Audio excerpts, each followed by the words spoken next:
Coming up, Tzu Chi's collaboration with the HIRF to fight against Ebola outbreak in Sierra Leone continues. We learn how low birth rates are going to affect some schools in Taiwan starting from 2016.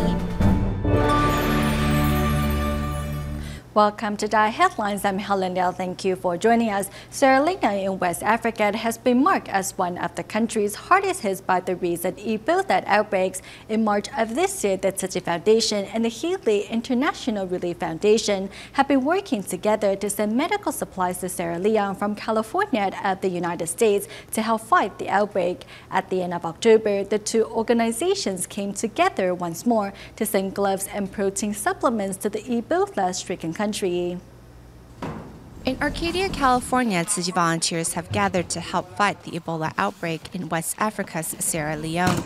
Making sure that the quantity is right and the items are correctly labeled, Tzu Chi plans to send gloves and organic brown rice protein powder to safeguard the health of residents in Sierra Leone. Today we have a 40-foot container filled with brown rice protein powder, which is organic, donated from AIDP. Each box contains 6 bottles, and we have a total of 1,190 boxes. Also, we are very grateful to one of our Tzu Chi brothers, who is a dakduk in Malaysia, for his donation of top medical gloves. They come in large, extra large, and small. Extra large and small. This is as a result of an assessment that Tzu Chi did in July and August of this year. We found out that the post-Ebola recovery plan requires all of the health facilities to require their officers to wear 1 pair of gloves per contact per patient. And this is something that is very difficult. You know, gloves are not produced locally. We depend on organizations like Tzu Chi to actually send in, latex gloves. And so as I went around the country, I assessed that even government hospitals do not have latex examination gloves. They run out of them. The supplies come in, but they run out very quickly. When medical personnel use gloves repeatedly as a way to save on resources, they're actually contributing to the spread of the virus. We hope that by donating these gloves, they learn to implement preventative medicine. Also doing his part to help prevent the spread of Ebola in West Africa is the owner of a container warehouse here in Arcadia, who is providing the storage space free of charge to Tzu Chi. It fills me with joy knowing that this space is put to good use. We're very happy for all the brothers who showed up here today and all those who have been supporting us throughout all these months to helping the people of Sierra Leone. Thank you very much. Thank you. All right.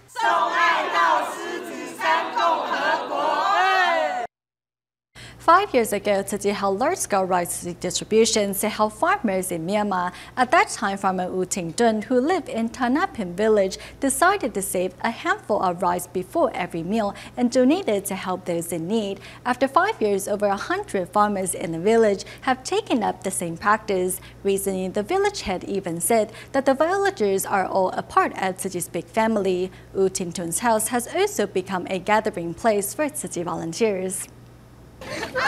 After treading through puddles and rice fields and crossing a bridge, Tzu Chi volunteers in Myanmar arrived at farmer Wu Ting-tun's house in Tanapin village. Thanks to Wu Ting-tun, now some 100 farmers here save some rice before every meal in a jar to be later donated to Tzu Chi. It was because 5 years ago, the Buddhist charity gave out rice seeds to farmers here, so Wu Ting-tun wanted to do something to pay it forward.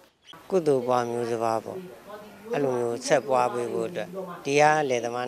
to pass on the blessings I received. Farmers here can help farmers in other places. If we help each other, we can all become empowered.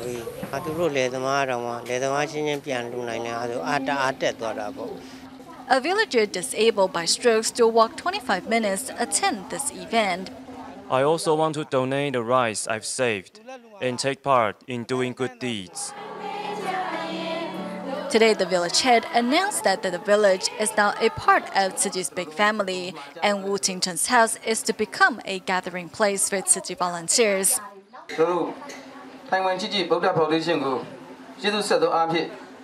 In order to repay what Tzu Chi Foundation has done for us, I ask you, my fellow villagers, to donate as much rice as you can. be a barrel of rice or a jar of rice to help those in need.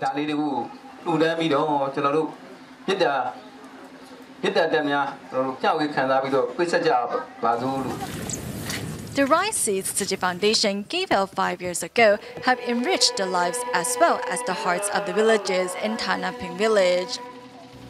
Every month, members of Tima Central Chapter and Tzu Chi volunteers in Taichung, Taiwan, hold a free clinic on behalf of the homeless in the city. Besides offering medical care, free haircut services are also provided.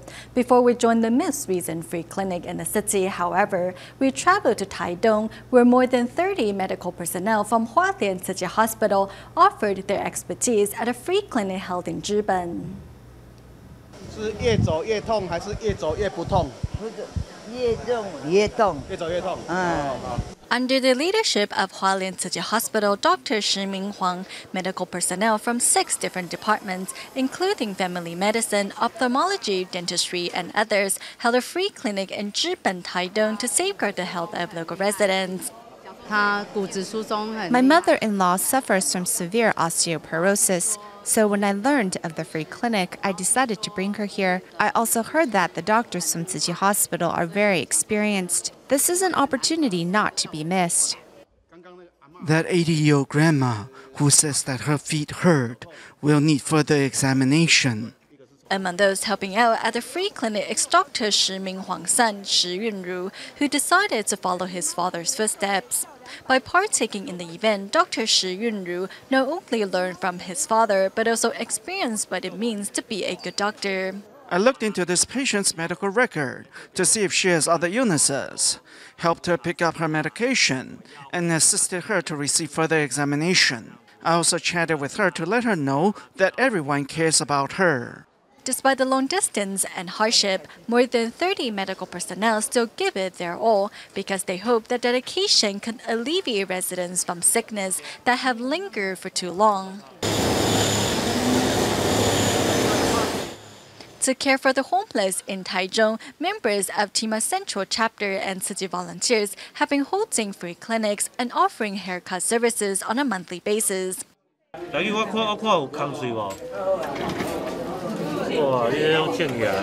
The volunteers encourage the homeless to face the ups and downs of life with courage and even inspire them to transform from receivers to givers. In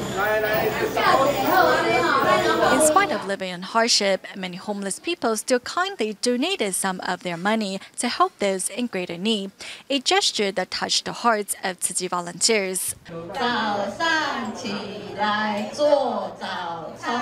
At another free clinic event, the volunteers break the ice by teaching the homeless to do some finger exercise. I'm deeply moved by Tzu Chi brothers and sisters' dedication.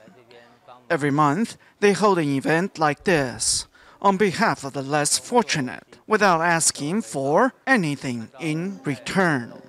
Many homeless says thanks to the volunteer support, they have gained the courage and strength to overcome challenges in life. –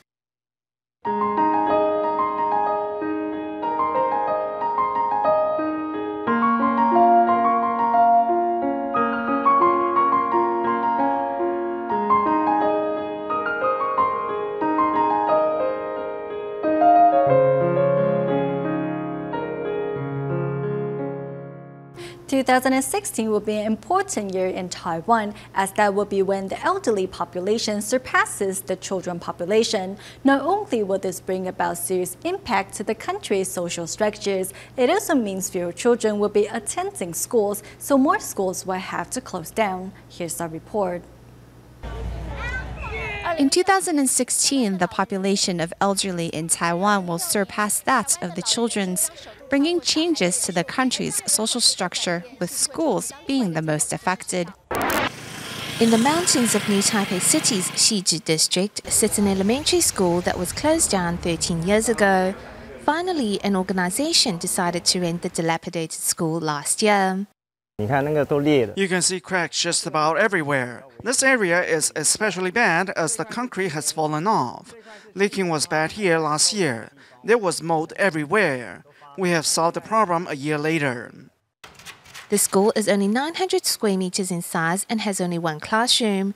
Things were really bad before it was rented out. When we first came, on one side was a field of overgrown weed, and the other a concrete building. A bunch of weird people gathered here and left behind bottles and barbecue tools each time.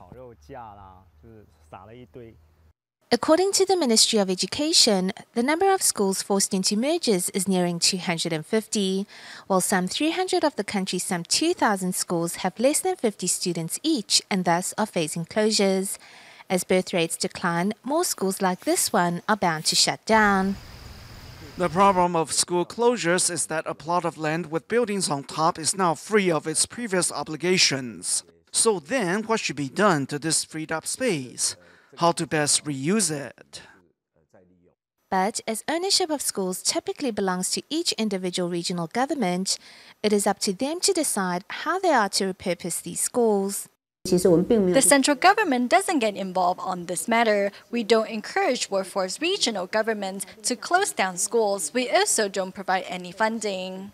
We would like to see unused school buildings and classrooms be given a new purpose. We welcome those parties interested in doing so to make repairs on their own. In other words, both regional and central governments don't want to spend money on this. The lessees are on their own when it comes to any repair work that has to be done to the space they leased. We carry bags of sand and gravel up to the roof to waterproof it. On this day, these two old men, more than 60 years old, are paving a layer of concrete on the roof. Besides holding classes and giving eco-tours, they also serve as landscapers. After conducting a survey, we have found some 50 kind of indigenous plants on campus. So we're giving each one an ID tag. Director Liao has to do everything himself because he too doesn't have a lot of money either. Of course, we can only afford to do everything on our own. Hopefully, we can get the whole community involved as well. The education department wants us to help manage the school, yet it doesn't want us to spend a lot of money. However, I see us spending at least some $160,000 on repairs in 5 years, if we really want to do something. While schools facing closures or are closed down have little to no resources, those schools that are still open are a whole different fate.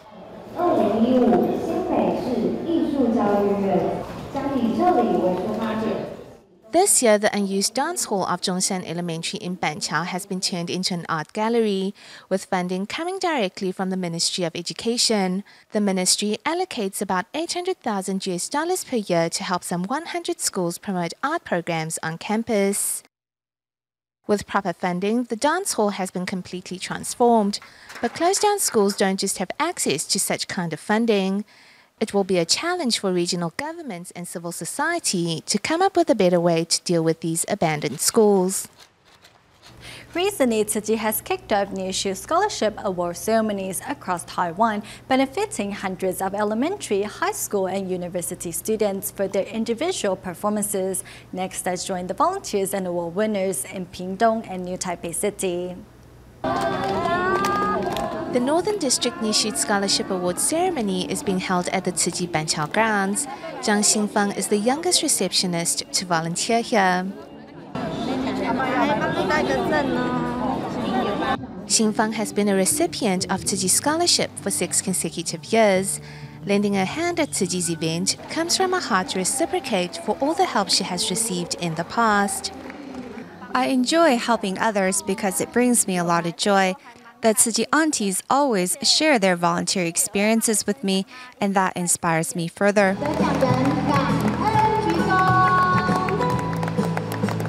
This year, a total of 414 elementary, high school, and university students from northern Taiwan have been selected to receive Tzu Chi Scholarship. We hope that students who have been recognized today will continue to harbor the right understanding, right views, and right thoughts, and spread such positive principles in society and in their homes. Duan Peiqi, a student of Mingchuan University, was caught up in the Bali water park explosion in June of this year. Also a recipient of Tzu Chi Scholarship Award, Duan decided to donate her scholarship in full to reciprocate all the kindness and love she received in the days following her accident. Many people have accompanied me on this journey, my family, volunteers, and the medical team. It is thanks to their support that I have been able to make it this far. Having received an abundance of love, I hope to pass this love on to more people. Tzu Chi Scholarship support has not only given these students a ticket to a promising future, it has also brought out their innate goodness and compassion.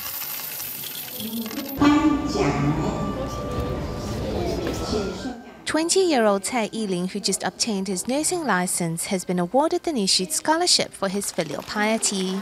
His affinity with Tzu Chi actually arose from a previous accident. I was caught up in a car accident and broke a few of my front teeth. At the time, Tzu Chi aunties visited me at home to check up on me. Children who are aware of what is going on at home tend to be more independent and mature. They know to discipline themselves.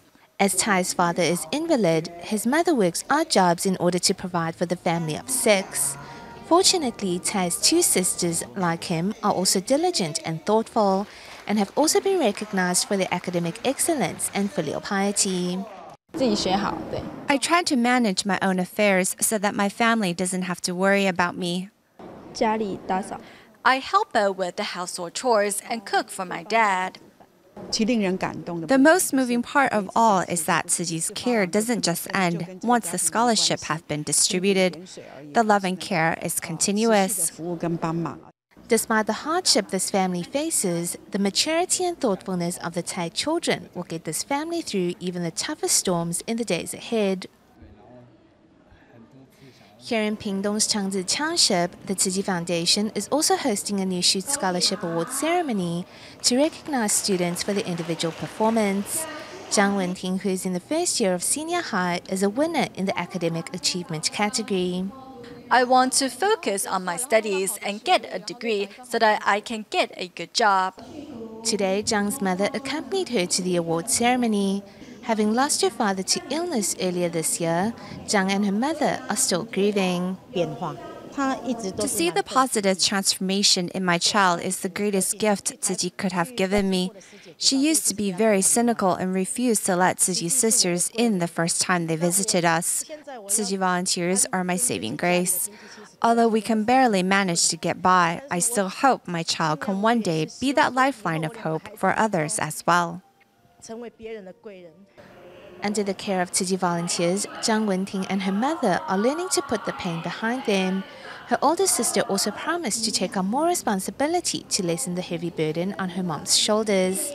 Tzu Chi's love and assistance have given students like Wenting the bravery to face life's challenges, as well as the courage to pursue their dreams.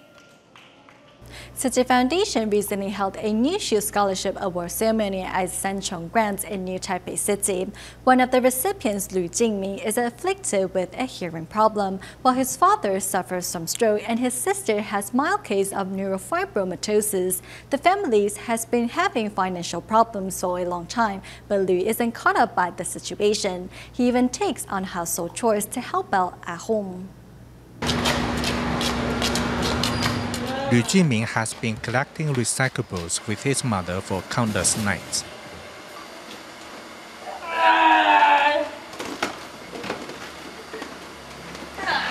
The hearing-impaired youth is quiet, but enjoys taking on house chores.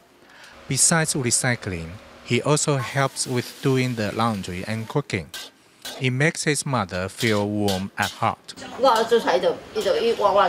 When I cook, he will stand next to me and watch. He will say, "Mom, me," as he cannot say, "Mom, let me do it." Then I will ask him, "Do you want to cook?"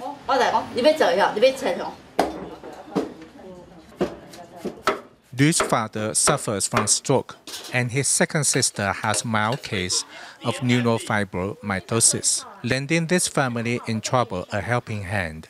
Tzu Chi volunteers quickly bonded with the young Jingming. The volunteers visit us often Each time my brother sees them, he's very happy, and he uses line to communicate with them, typing things like "Good morning, I love you." 他说卡啊，我爱你，真的很窝心呐。 He is very caring and understands his mother's toil. 妈妈的辛苦。 Jimin's thoughtfulness has brought warmth to his family. With the help of Tzu Chi volunteers, Liu received the Tzu Chi New Shoots Scholarship this year in the Filial Piety category. Let's clap for them. Next to me, Xiao Fuchang, who is an avid athlete from Tainan, Taiwan. 8 years ago, Xiao donated his bone marrow to someone in need of a transplant and was able to return to playing badminton shortly after his donation without it affecting his health. Recently, Xiao had an opportunity to meet his bone marrow recipient at a Tzu Chi gathering. Out on the badminton court, Xiao Fuchang is a great player and displays the passion and vigor of youth. And this passion for life has also given a stranger another possibility at life. When I heard the news, I was really happy for him. He is giving someone else another chance to live.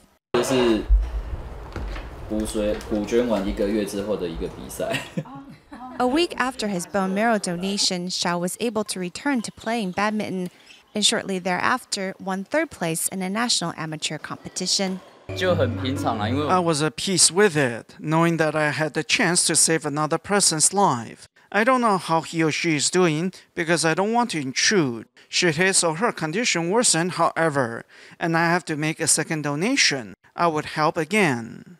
For Xiao, his willingness to save a life comes from a moral obligation to help those in need, just as he defends his team against their opponents out on the badminton court. He is also determined to safeguard the health of his bone marrow recipient. It's been 8 years since Xiao's bone marrow donation, and today, Xiao and his parents are finally getting to meet his bone marrow recipient. We're here today to let the recipient know that our child is healthy so that he or she may rest easy. There were times when Xiao had imagined his bone marrow recipient to be someone who was as fit and athletic like he is. It had never dawned on him before today that his recipient would turn out to be quite the opposite.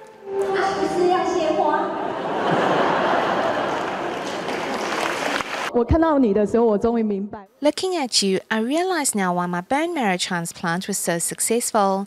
It is because you're so healthy. I'm very grateful. My body accepted the transplant well. I've been waiting for this moment for 8 years, to hold your hand and be able to thank you face to face. Having waited 8 years to finally say thank you and meet the stranger who gave her a second chance at life, Wong Chunhua's heart is filled with gratitude. Having wondered about each other's health over the years, both Xiao Fuchang and Wong Chunhua have now found assurance in knowing that they're both cherishing their health and living each day to the fullest. We go to Taichung, Taiwan at the end of the show, where the Taiwan Aftercare Association organized an art exhibition on behalf of former inmates for 18 consecutive years. Many former inmates said art has inspired them for the better. We'll leave you with these images. Thank you for watching DaAi Headlines. Goodbye.